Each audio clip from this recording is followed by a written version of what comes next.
Hello, everybody. Thank you for joining us. I believe we are now live. It is Wednesday, the 19th of April, and I'm not going to say the time because depending on where you are, that'll be your time. So good day to you, good evening to you, and thank you for joining us. Really, thank you for giving us your time.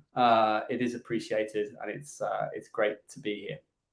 I'm Jonny Davies, Head of Customer Experience at AppFollow. And I've been here for about a year. I was previously at Brandwatch, kind of heading up customer success there. I'm going to be your host today, and we are going to be discussing how to revolutionize your business with competitor and market intel. That is, if your business is to do with mobile apps, although, of course, any of the techniques and kind of suggestions we talk about today are applicable really to any kind of product or service. I'm not here alone. I am here with some fantastic speakers today. I've got Michael Stysin, CEO and co-founder, founder, I should say, of the in-app subscription and purchase data platform Qonversion. Welcome, Michael. And also our very own Jaap Gerritsen, who is head of product here at AppFollow. So yes, that is us. We'd love to hear from you. So introduce yourself in the chat. Let's get those fingers a type in. I want to encourage a conversational flow in our chat. Of course, pose any questions to us, to the panel, and we've reserved some time at the end of the webinar to tackle some of those. Also, let us know where you are in the world. That's always a fun game to play. I'm in Brighton in the UK, by the way, and it is hot and sunny here at about time too. What do we have? Brazil. Nice. Good to see you. So yes, but before we start, I just wanted to give a bit of an overview, maybe set the scene a little bit when it comes to competitor and market intelligence. We all know it's an important thing to do. It's a bit like taking vitamin pills. We know we should do it. We know we should do it more regularly than we do. But I want to make the case for the fact that analyzing your competitor set, analyzing your market is more important now than ever. Why? Well, I'm just going to quote the spiel from this webinar. The opening line was, did you know that there's an average of 3,800 new apps added on a daily basis to the App Store and Google Play alone, right? And that's on top of the nearly 5 million apps that already exist. So there is some stiff competition. It's a huge market, and it's growing at an exponential rate. So it's pretty important to stand out. And, you know, we're all here, we're all bound by a similar kind of mission and objective today. That is to make your app succeed in that market. And to do that, you need to understand who your competitors are, what features their apps have that yours doesn't, what performs well, what doesn't, what level of satisfaction do those apps have, as well as what geographies and markets they play well in, and how well they perform generally by having a look at all of the rich data that surrounds, kind of app performance. Now, a key way to acquire and retain users and to keep them coming back is to work hard with features that perhaps fail in kind of similar apps, but of course to deliver a superb user experience anyway, and onboarding journey anyway. But how to do it, right? You would typically need to run a bunch of tests. Maybe you've got a bunch of hypotheses you want to run. You want to come up with new ideas, test them, and kind of run experiments and get feedback on that. And that's all fine. That's fine if you have a large team, if you have time on your side, and if you have some kind of financial backing on your side. But that's not the reality for every company out there, for every app provider out there. And it's especially true in this day and age. But we've still got to move quick. We've still got to stay relevant. So this brings us to our topic. It's therefore really important to keep an eye on what the competition are doing. That stuff's kind of for free, right? Because the data is there. The data is everywhere. And you can start doing that today. You can have a look at what your direct competitors are doing, what those indirect competitors are doing, even those in adjacent markets, right? And this is a really important point. It's not just about those in your exact category, but those that serve your same customer, their same persona, their same profile, because their behaviors, their tastes, and their preferences will be similar. So yeah, I would just add to the point that we are in a fast-changing world. that's an understatement. We are seeing exponential change in terms of trends, consumer preferences, AI, computing power. Did I mention AI? I mean, it's everywhere. And innovation is happening in almost every sector, and soon it will be in every sector. Therefore, it makes total sense to first have a look at what your competition are doing, and at least take kind of take that part away and kind of make it a bit easier.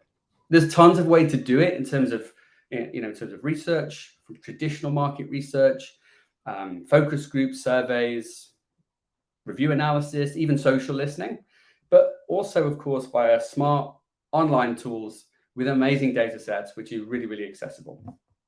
Of course, including AppFollow and Qonversion. Other platforms are available. So that is the nature of today's discussion. I'm super excited to be here and to be hosting. And what I'm going to do now, I'm going to sort of be asking Michael and Jaap some questions, but I'm going to ask them to introduce themselves a little bit further and also ask them to provide their take on why focusing on the competition is a good idea. So, Michael, I shall hand over to you for an introduction and an answer to that question.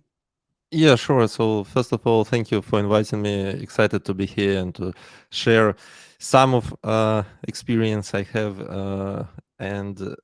So once again, I'm co-founder and CEO of Qonversion.io, and Qonversion is the data platform for mobile apps with in-app subscriptions. We help our clients to quickly implement subscriptions, maintain them, but also we're providing best-in-class subscription analytics and the tools to actually grow your subscription revenue. So today I'll be speaking from perspective of subscription apps. Our clients are subscription apps, and this is like the vertical which is closer to us, and we understand it much better.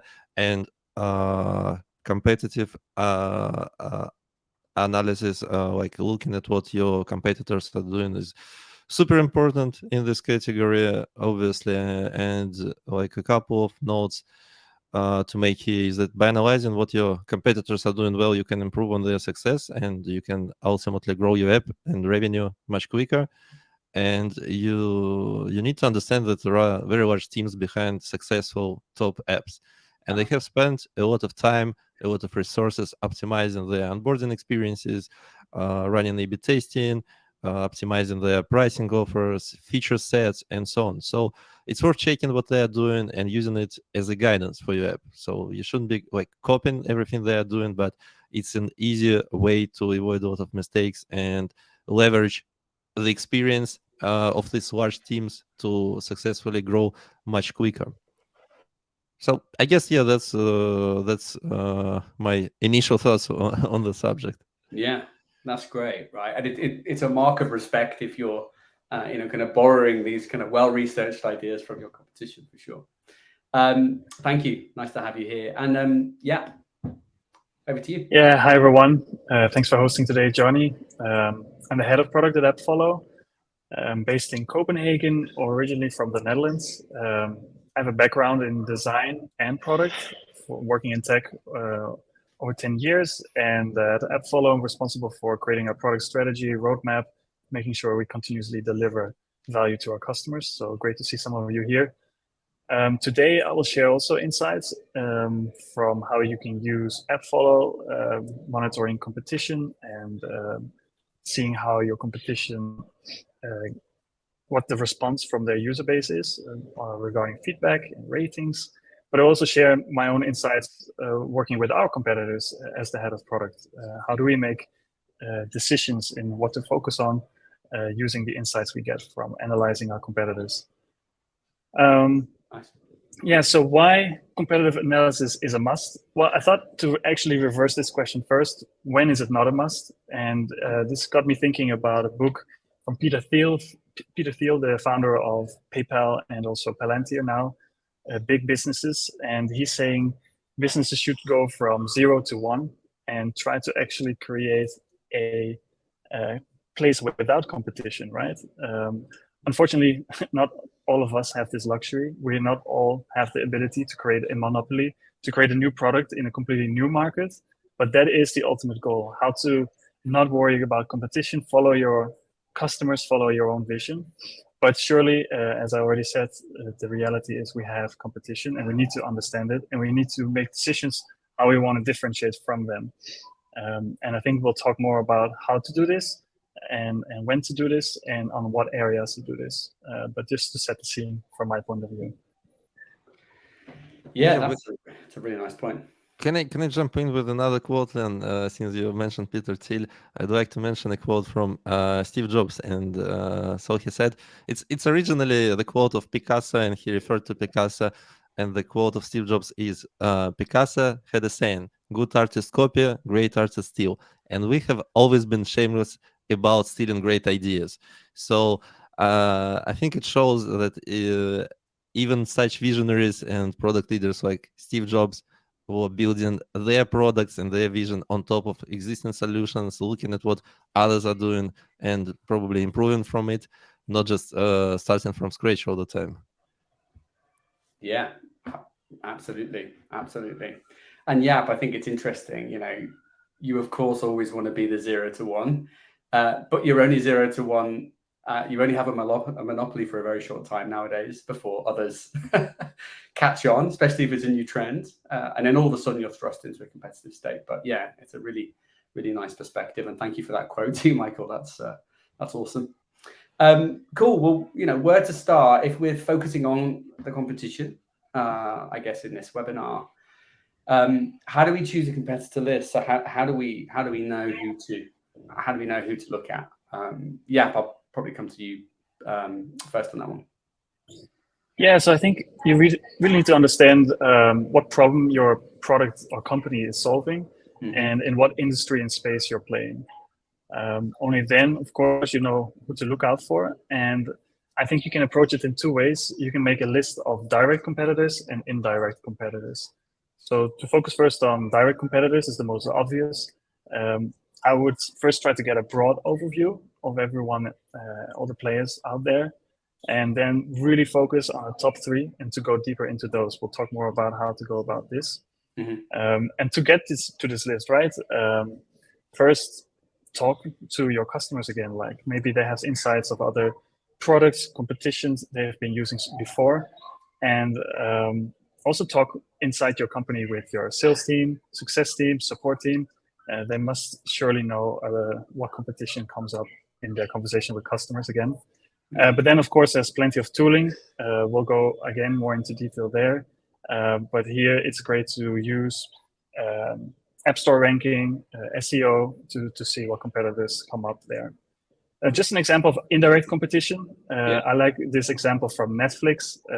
They compete for your free time, which is also a crowded space. They list Fortnite as one of their main competitors. So this is an online game. And also their CPO once said that the top competitors actually sleep. So people at some point need to stop watching TV. They need to sleep. But still, they feel they were winning against sleep. So it's important to think about like what else is out there that I'm competing with, and maybe what can I learn from here as well. Yeah, that's a really good point. Yeah, time and attention are they're like the main battlegrounds now, right? Cool. Thanks, Jaap. Yeah, Michael, anything to add to list compilers? Just a quick add. Jaap actually mentioned this in case of App Store and specifically like subscription type apps or games as well. It's very easy to actually find the competitors just directly on the App Store. App Store essentially provides the ranking. You can quickly see top 100 apps in each category. There are like 25 or 30 categories there, so you just need to figure out which category is relevant for you and just go there and figure out what are the most relevant apps competitors there. It's pretty easy.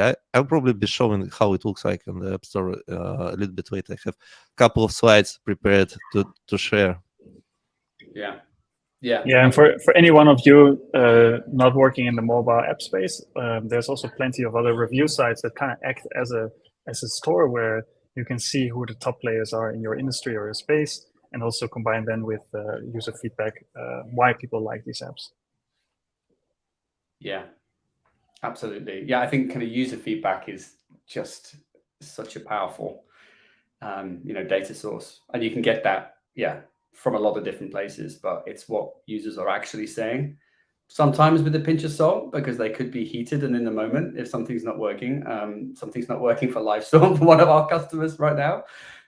So when you're in that moment, you're much more likely to give that review. But yeah, great kind of unfiltered analysis there too. Cool. Okay, so we'll have a little look into competitors and comparisons a bit later on. But when you're starting your analysis, there's lots of things that you can measure against. There's lots of things that you can benchmark against, of course, and that's an important thing, especially if you want to kind of measure improvement over time, especially if you're putting investment behind certain things and kind of spending money on advertising, things of that nature. So, Michael, I guess a question to you is, what should we be benchmarking first? What should we be prioritizing? Yeah, so in case of subscription type apps, of course you can watch a lot of metrics and so on, but I think the crucial and standard stuff that people are thinking of and should be looking at competition and know their competitors are the following: the pricing, essentially what are you offering, what's the price of the subscription, what is the subscription duration, whether you should offer a free trial. And overall onboarding experience, paywall experience, monetization feature, and probably the feature set of the competing apps. So that's like a high level overview of what you should be looking at. And would you say, obviously there is a lot of focus on spending now. The economy is changing, cost of living is increasing. Are you seeing any big shifts in consumer preference to kind of pricing or subscriptions? Not really. I would say that actually subscription, the market is shifting from one-off purchases to subscriptions. And like several years ago, it was like subscription was just 20% of the total in-app purchase market, and now it's like 50%. So people are fine with subscriptions, and we don't see any trend in like decreased pricing for these subscriptions or trials. I think people just get more sophisticated. They understand better how it all works. Back in the days, people didn't know how to cancel subscription because sometimes on the app store it can be a little bit obscure.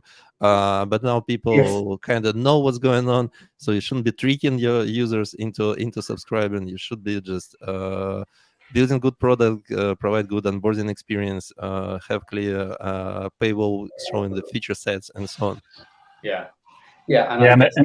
Sorry. Go on. Yeah, and having a bad experience there will maybe not pay off in the end when you get the negative feedback that other people learn from, and it will escalate. Precisely, right. And I would say that is a consumer preference is one of transparency and ease, because guess what? If they don't have that, they're going to talk about it via review, via social network, via kind of word of mouth. So very cool. And then Jaap, anything to add in terms of measurement, in terms of benchmarking? The benchmarks.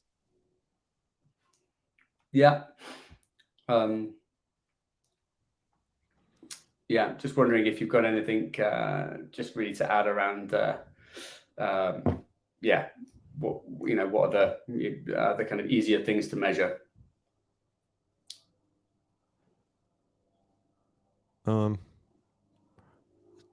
It looks like Jaap has bad connection. I'm not sure, but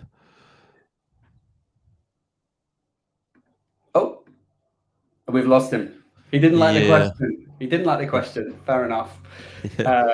We'll just see if we can get Jaap back momentarily.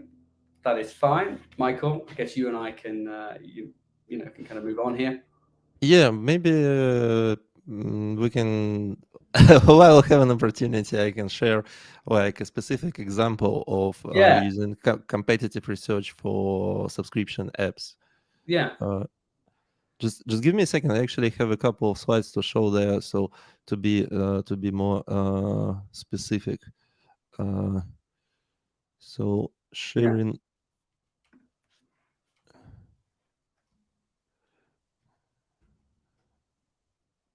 Okay, now you should be able to see the slide. Perfect. So this is exactly what I was referring to previously, the App Store ranking, which is like easily can be found just on Google, and you can see what are the top apps in the specific category. So for the purpose of this webinar, we decided to have a look at education category and specifically try to analyze what are top apps in language learning category doing. So first of all, we just took this top apps and see in this education category and checked which one of them are relevant for language learning. So of course, the category is dominated by Duolingo, super well-known app, public company, huge public company actually. But there are others like Bubble, Lingua Kids, Eva, Basu, some others in the category. And so, what I think what's interesting here and what you can do to like understand better what competitors are doing, we just downloaded the app and checked what's going on from the start there. And the first thing that you will notice that you are presented with the paywall and subscription options during the onboarding period, like the first time you use the app. And you need to understand that you should be showing your paywall to your users first time they use the app. And if we see it in all of the top ranking apps, probably it works for them. And you should do the same. I think with mobile apps who are just starting, sometimes it's like the main mistake they make. They just kind of shy away from this opportunity to present the premium features, paywalls. They postpone it for later, but this later might never happen. You have to show the paywall from the start. Second interesting thing by just looking, so here I'm showing the paywalls that they present, and the second interesting thing here is that every subscription app they have this question: do you need what should be the duration of the subscription and what should be the price of the subscription that you offer? And first thing that we noticed while looking at these paywalls of these apps is that all of them are offering 12 months plan as the main subscription offer. So probably after a lot of testing, they did come up with the conclusion that this is the best option for long-term successful monetization.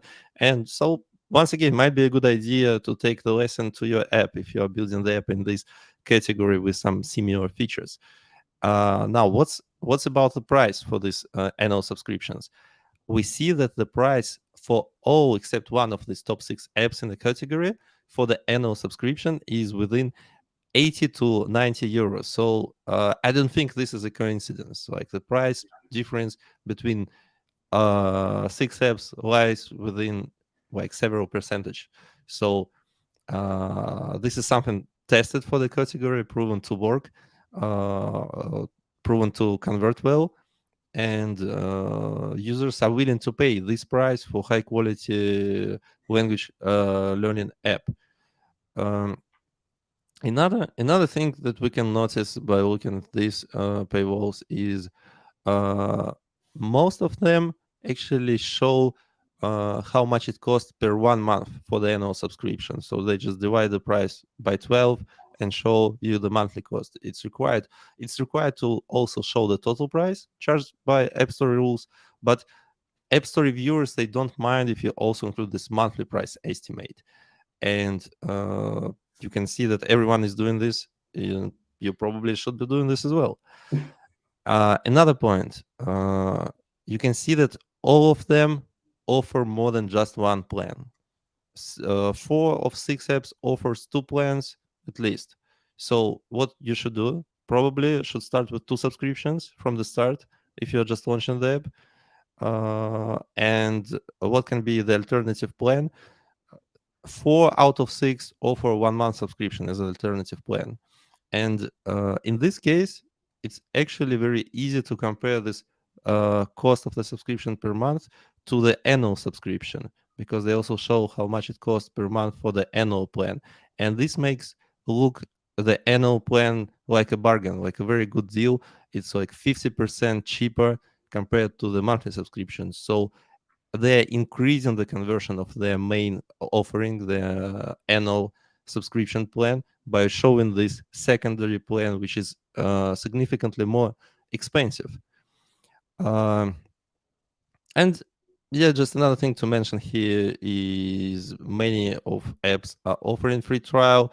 In case of free trials, there are different options here. Someone offers 14 days, someone offers 7 days, 3 days, no trial. So there is no like conformity about the trials, and this is something you have to kind of think about.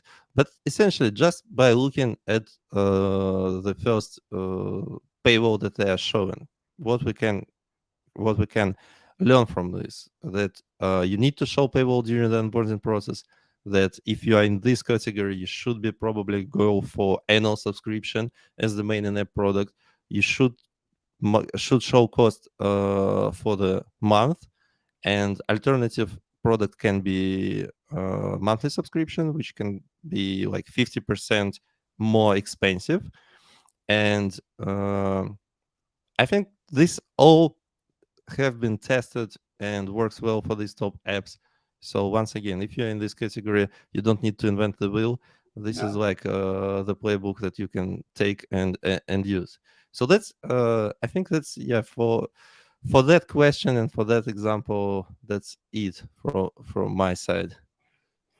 That's ace. Yeah. Just like, you've shown 2 slides, and on the second slide, we had sort of 4 or 5 insights that you can glean just by looking side by side comparison, right? Once we actually install the app and have a look around how they're planning their subscription, right? And this is the first thing that you see. This is, if you're going to make a purchase decision, it's here, it's now. So yeah, 12-month plan. Lead with that. Have more than one plan. Compare and contrast those price plans. That does some great stuff to buying psychology. Compare and contrast 12-month versus per month. Really sweet. So I guess we're demonstrating straight off the bat, some of the things that we can do to help, especially when it comes to subscription strategy. I'm going to throw in a question here from our audience, just because it's relevant, and if I ask it at the end, I just want to link it back. But do offer codes work, and should they be used? So I guess, Michael, yeah, actually, it's a very popular question with our clients as well. They do work for some extent, of course, but they are never really important, I would say. It's like a cherry on top. It's something good to have. It can create some good experiences, some specific marketing campaigns. But from what we are seeing, it's like your main subscription offer with correct price and trial. This is what you have to figure out, and the rest is not that important. Okay. So there we go. Adrian, I hope that's helpful. Cool. Jaap, welcome back. I've been working with you for a year. I've never seen that happen. So the fact that on a live stream that's live right there. But welcome back. And yeah, I'm gonna get a question to you then. So we've talked about subscription, but what if we take it up a level in terms of like talking about kind of products, kind of propositions more generally? Like, do you have any good examples or thoughts around developing product propositions through user competitive research? Yeah, the way I would answer that question is to segment different areas you can compete at. So we just discussed pricing, but indeed the product or the experience of the product would be another category. And an example I wanted to share here from my design background would be Figma, a tool designers use to create designs for apps as well. And they got acquired last year by Adobe. It was a huge acquisition. And they've really been trying to compete by creating a much better experience for teams collaborating together in the browser. Looks fairly straightforward right now, but back then this was really innovative. Another example more in the app space would be apps like TikTok that just created a better UX and a much better algorithm and got people addicted to it. Another area to compete on is how you distribute. Here, an example would be Zoom, who really stood out with their freemium plan to offer customers 40 minutes of free calls. And this helps to really create a viral effect. People inviting each other, all having free calls, but limited to 40 minutes. And of course, a lot of people got to know about Zoom, but then a lot of people actually had to convert to a pay plan after they ran out of those 40 minutes for actual business purposes. And the final one is segmentation. So you can have a very similar product, very similar problem you're solving for, but to offer it for a different target audience. So to stay in the space of learning apps, you already saw some example there. You can create a learning app specifically for kids versus for everyone. And if you really nail the experience there, you can enter this market and grow your app this way. Yeah. Just some examples there. Yeah, that's great. I think that's a really nice way to break it down in terms of price, product, distribution. I forgot about the Zoom 40 minutes freemium. I think that was a really smart move from them. And of course, segmentation. So I guess let's kind of keep it moving. When it comes to monetization, kind of strategy, we of course want our apps to make money for us. We want them to be kind of profitable and successful. Michael, just a question to you: how do we use competitive analysis to improve, your monetization? This is obviously, your specialism. Yeah, sure. So I have already touched upon like how you can figure out the price to test the duration of a subscription. We had a question about offer codes, but another thing that you can and should be thinking a lot in case of subscription apps is the free trial. What should be the correct duration of the free trial, how to offer it. And I have actually a very good example about free trials. Just give me a second, I'll share another slide on this. I think it's super interesting example, which was shared by Blinkist team pretty recently. So I skip this. Yeah, and this is a story about how Blinkist tested their free trial and has found a new way to promote their free trial. So the team was using the free trial, and there is this on the left. You can see how it looked initially. So it just start my 7-day free trial without any additional details. But they had some bad reviews from people who were accidentally charged, who didn't understand how the trial worked, and overall there was the feeling that people are hesitant to even start the trial because it's not obvious how the trial works on the App Store. At least at the time, like a couple of years ago, it wasn't. People were not used to this. So to address this, they have implemented a paywall that provides clear instructions about what happens after setting up a trial, informing users that they will be automatically charged for subscriptions once the trial ends. And by being transparent about the length of the trial and how to cancel it if needed, they created the sense of trust and openness with their users. And this approach not only helps retain users who are genuinely interested in there, but also demonstrates like Blinkist's commitment to user experience and satisfaction. And so what actually happened because of this change? According to their data, they have increased trial signups by 23%, which is huge. And they had 50% fewer customer complaints because people understood how it worked. They signed up for this.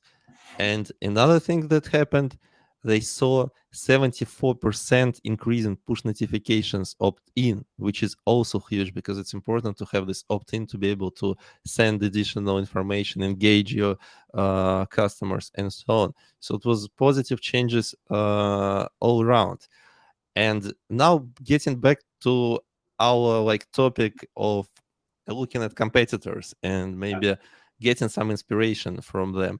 we just made some basic research, and a lot of people are inspired by Blinkist. So it's easy to find this paywall that they have invented, so to speak, in other pretty known apps. So once again, maybe you can take some inspiration from this and give it a try in your product. Yeah. It's nice to see both the quotes here at work, Peter Thiel, and the one from Steve Jobs. Blinkist really looked at their customers, like what is holding back for them to subscribe, right? And then understand we need to explain more how the trial works. And then all the other guys copying because they see this works. But you need to stay ahead of the competition and continuously see what else can be improved. But it's a great example. Yeah, it is. I'm kind of making notes for our AppFollow onboarding emails too, actually. I think we could probably do a better job of kind of laying out the journey ahead, right? Because we all want to know where we're headed. We want things to be clear and concise, especially if you're about to sign up. It's like, here's a business that's transparent. If I know where I'm at now, I'm going to know where I'm at in a year's time when I'm a paying kind of customer. So I suppose first impressions, kind of really count there. And yeah, nice to see that repeated. Thank you for sharing. Is it just a thought off the top of my head? Obviously, we talked about paywalls and pricing, this kind of top of app experience funnel stuff. Is it true that we should be spending, kind of more time there in terms of competition, or because I guess that's the moment of kind of biggest impact, if you like, or should we be looking? I don't know. How should we split our time in terms of kind of what we look at? Maybe to complete my answer, when my internet broke down, like what I would personally look at also for analyzing a competition, I think I'd like to also really analyze my personal experience with the competition, and from discovering about an app to downloading the app to indeed also, right, choosing a subscription or onboarding to the app and using the app, but also, and then in the end, unsubscribing to the app, checking the reviews. So it's very much this 360 overview of my experience with it. And then, of course, use all these tools out there to look at the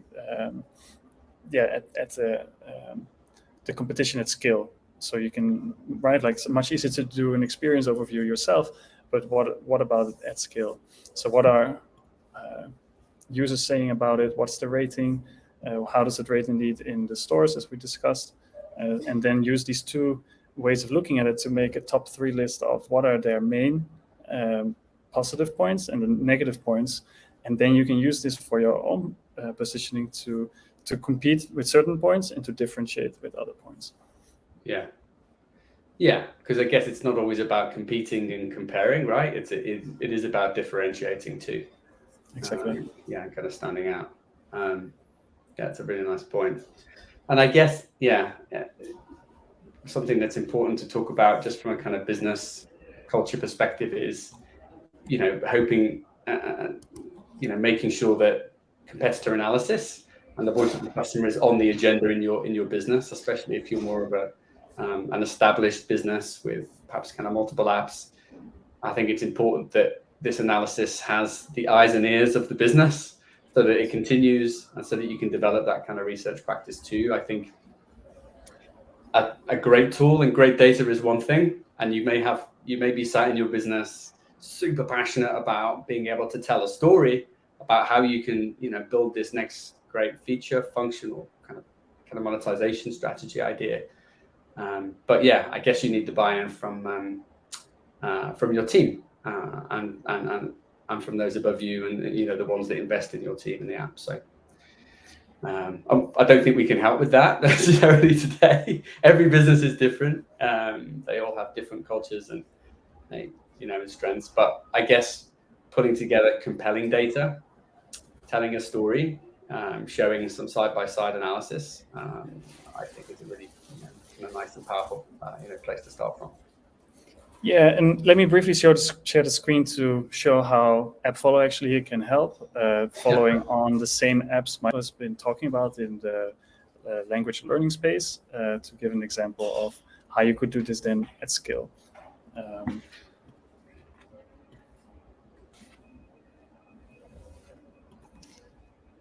So in AppFollow, there's two ways to look at competitive data and really compare data points. One is about comparing feedback regarding all the ratings apps get and the reviews. And on this level, you're able to select your own app and several of your competitors and look at all the different data points. So for example, we start off with a rating summary to see how many users rated these apps. So how popular are they and what is the rating and are you doing better or worse here?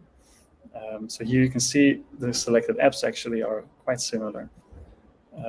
Another way of looking at that is that how is this different in different countries? So this is another way to differentiate and segment, right? We talked about maybe a different persona based on like kids versus general population, but another thing would be maybe, right, like are you focused on Europe or the US? And here you can see that Bubble is a bit stronger in Germany. And here we also show what is the rating versus the amount of reviews. And this gives you an idea, okay, who's the most popular and how does this evaluate or evolve over time. Then we have lots of other data you can crunch that you can see in the table below, but also, of course, with the power of AI, we look at what is being talked about in these reviews. Are people happy about using the app, or are they talking about a lot of bugs? Do they actually have issues with monetization, as we discussed before? And yeah, just to categorize the topics as well that are being discussed. So this really helps you to not just copy blindly, but to copy the things that work or differentiate where you work better than your apps. Then from the other point of view is comparing how easy it is to be discovered in the App Store. As we started off, there's a lot of apps out there. So how do you stand out?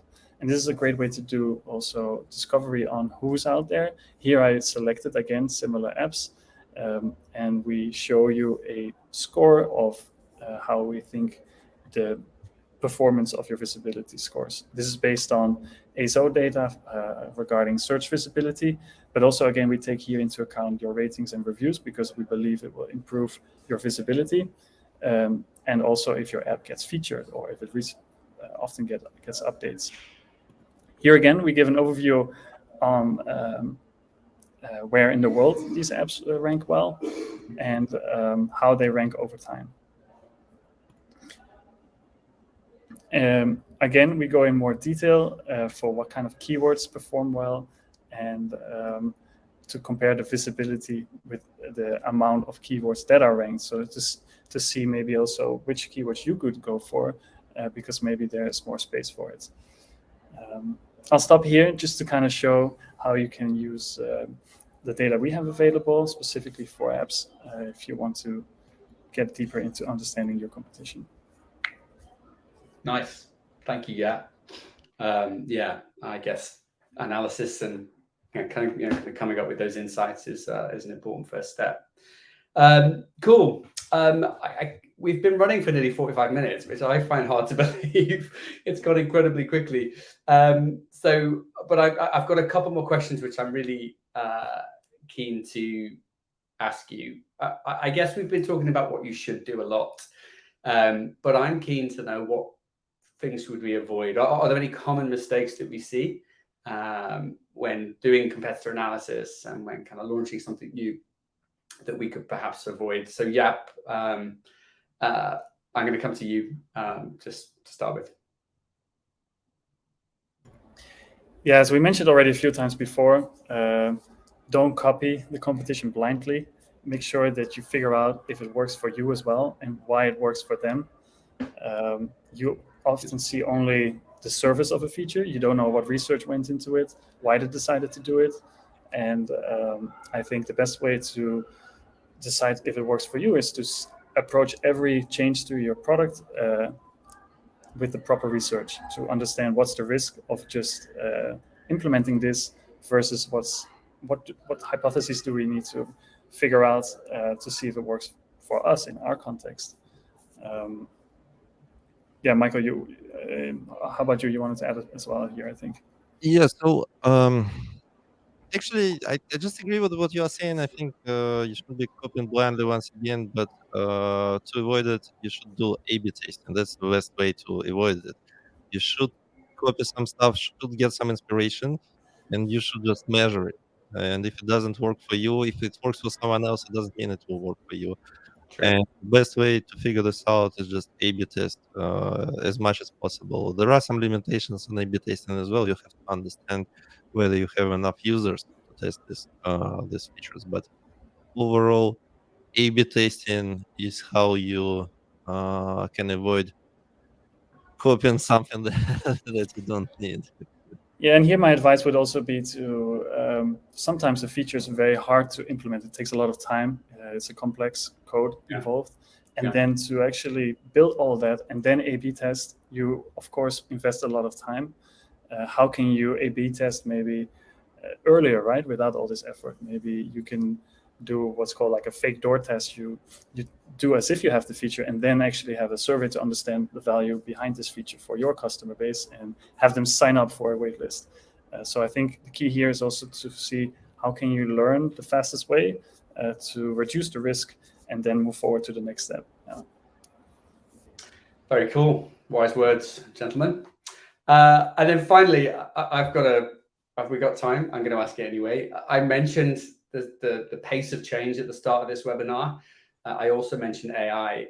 So I'm just interested to hear your take on the role of AI as it comes to apps, I guess. So yeah, Michael, I'm going to come to you. Yeah, I'm happy to comment on that. I think it's crazy what's going on. We can't ignore it. You shouldn't be ignoring it if you're building any kind of app. This is like a serious trend. And I have just several examples immediately. So first of all, there is now like a new set of apps that are entirely their main feature is like using GPT-4 or something around that. And if you just open once again App Store ranking, you'll be able to find like 3 or 4 apps I checked yesterday in the top 10 on the App Store in productivity category. Just one of the categories I checked. So these apps are like taken by storm, the App Store. And you can think of a lot of use cases here. And for example, the apps that we just showed in language learning category, Duolingo, the biggest one there, they introduced their learning experience powered by GPT-4, and they did it last month. So this is maybe to like example of more of Peter Thiel here, who will be the first to do this right.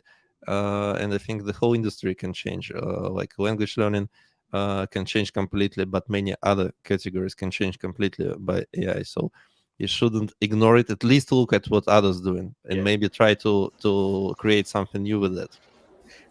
Yeah, I think that's a great suggestion, and I think it gives people the opportunity to do something new, right? To really innovate around this new superpower that seems to be everywhere. So yeah, thank you. Cool. I'm just gonna pop and see if we've got any questions. We do. So we have a question that said, I'm working on a social media campaign. Oh no, I've asked that question already. It was around offer codes. Another question here. Do you have any advice on how to approach competitor analysis in gaming, especially for sort of hyper casual games? There's a lot of very similar games out there. Yeah, that's it. That's a great question. Yeah, maybe I can start us off there. Here, I think because you already mentioned like these games can be very similar, I would very much dig into the reviews you will get here, so you can understand why people maybe prefer one app over another, and see if there's anything you can learn from that, or also find weaknesses, right? Like, and then try to emphasize how you do this better. And again, maybe here it's also about standing out and being noticed, and potentially do certain campaigns for people to give it a shot, right? Like and then the experience needs to be so well that people then stick around from the initial experience. Yeah, definitely. And I think if it's hyper casual, I mean, it's a crowded market, right? Attention is the goal, time is the goal, and I think you can look at from a review perspective, what are the keywords and phrases that people are using when they're delighted with that experience. It may be a very similar experience that they're having, but there's something about the gameplay, about the flow, about the transparency, about the experience that they love. So understand that, run some analysis on what those things are, use those keywords and phrases in your own keywords and phrases when when advertising, to try and stand out, and kind of use them as a point of kind of differentiation, really. I would say I made a mistake, by the way. This question is sort of related to the one earlier. So I'm working on a social media campaign using offer codes, but what promotions work best with offer codes? A discounted percentage off the price or a longer trial period? So that's quite a specific ask. Michael, I'll go to you there. So what promotions work best with an offer code? Discounted percentage or it really depends, and it's hard to answer without knowing full context, I would say. So you should, once again, maybe this is where you should look at what competitors are doing and grab an idea from there. I would say that free trials work best than discounted or offer trials. So it's a more standard way that has been proven to work great for most of the apps. So I would think about going with a free trial, not discounted price. But it depends on the use case. So if it's specific for some social media campaign and they want to use it in that campaign, it can work for some of the products. So it's hard to answer without full context of the situation there. Yeah. Okay, that's fair. But longer trial period seems to be a more accessible route. Cool. Well, I don't think we have any more questions piling in. So I want to just offer a quick summary. Firstly, I want to thank you, Michael. I want to thank you, Jaap, for joining in this conversation today. It's been very cool. Thank you for joining us wherever you are in the world and for the questions that you've posed. Competition analysis is essential. That was the first thing that we agreed upon. Stealing is a mark of respect. So go ahead and do it. It keeps you relevant and it's easy to do. In terms of choosing your list, focus on the top 3. And then, as we've spoken about, there's tons of analysis you can do across. Show your paywall features up front. So this is diving into the kind of subscription part. 12-month plans tend to be the preferred option. Show more than one plan.